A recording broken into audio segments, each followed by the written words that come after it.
রাসূল সাল্লাল্লাহু আলাইহি সাল্লাম বলছেন সকাল বেলায় যদি একটা দোয়া তোমরা করো আল্লাহ তোমাদের জন্য জান্নাত বরাদ্দ করে দেয়। যারা একটা দোয়া সকালে করবে সন্ধ্যায় করবে জান্নাত বরাদ্দ করে দিবেন কে? পড়েন রাদিতু বিল্লাহি, পড়েন রাদিতু বিল্লাহি রাব্বাও ওয়া বিল ইসলামি দীনাও ওয়া বিমুহাম্মাদিন সাল্লাল্লাহু আলাইহি ওয়াসাল্লাম নবিয়্যান ওয়া রাসূলা।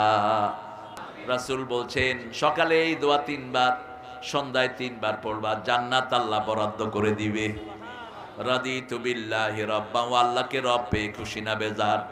সে আল্লাহ বলছেন ইকরা বিসমি রাব্বিকাল্লাযী খালাক। কেন সেই রবের নামে পড়েন না?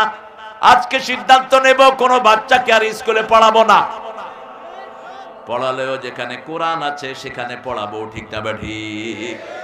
কারণ আপনার ছেলে মেয়ে আপনার জন্য যেন নাজাতের কারণ হয়, এমন অবস্থায় ছেলে মেয়ে রেখে যাবেন না। কিয়ামতে ছেলে মেয়েরা বলবে আব্বা আম্মাকে পায়ের তলায় এনে দাও।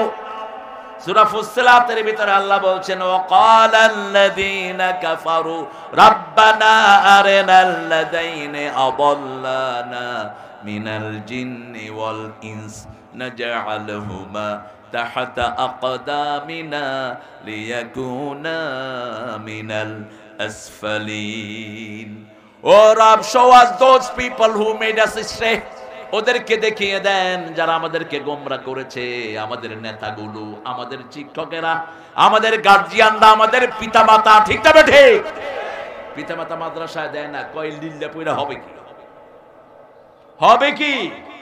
মাদ্রাসার 13 বছরের ছেলে এক কোরআন প্রতিযোগিতা 50 লক্ষ টাকা নিয়ে এসেছে, হবে কি? মানে তোর মাস্টার ডিগ্রি পাস করে কয় পয়সা কামাস? যদি দুনিয়ার দিক থেকে ধরেন মাদ্রাসার ধারে কাছে কেউ নাই, ঠিক না ঠিক? এই যে ছোট্ট ছেলে, কি নাম? আলে আহমদ। এটাকে দেখলে আদর করতে ইচ্ছা করে, এত সুন্দর তার লাহান, এত সুন্দর ব্যবহার। আল্লাহ আমাদের সবগুলো ছেলেকে তাকরিমের মতো করে দেব। কি বিনয় তার! ওস্তাদ তাকে মদিনা নিয়ে গেছে কম্পিটিশন, নিশ্চয় বাপটাও খুবই ভালো, মদিনায় নিয়ে গেছে কম্পিটিশন। রাত 3টার পরে দেখে যে তাকরিম বিছনায় নাই। হুজুর খুঁজতেছেন গেল কোথায় ছেলে, গিয়ে দেখে মসজিদে নববীর বারান্দায় আল্লাহর দরবারে দাঁড়িয়ে কাঁদতেছে। এই ছোট্ট ছেলে, একটাই জায়গা কান্দার, সেটাকে আল্লাহর কাছে চাইলে কাউকে তিনি ফিরান না। রাসূল বলছেন যারা হাত তোলে তাদের হাত আল্লাহ কখনো খালি হাত দেন না, সব ভরে দেয়, কিন্তু আমরা টের পাই না। বাংলাদেশের অধিকাংশ মানুষ আল্লাহর কাছে চায়, ঠিক না ঠিক? জুমার দিন সবগুলো মসজিদ ভর্তি, কোনোটাতে জায়গা নাই। ইমাম সাহেব আমিন আমিন বলে, লোকেরা হাত তুলে বসে থাকে।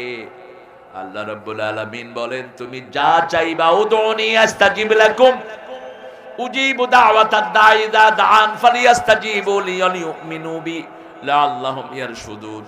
তুমি যা চাইবা তা দান করে দিবেন কে? কিন্তু যেটা দিলে আখিরাত নষ্ট হবে সেটা দুনিয়ায় দেন না, সেটা কোথায় দিবেন?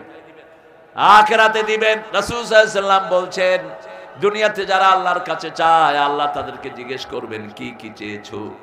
সে 4-5টা বলার পরে আর বলতে পারবে না।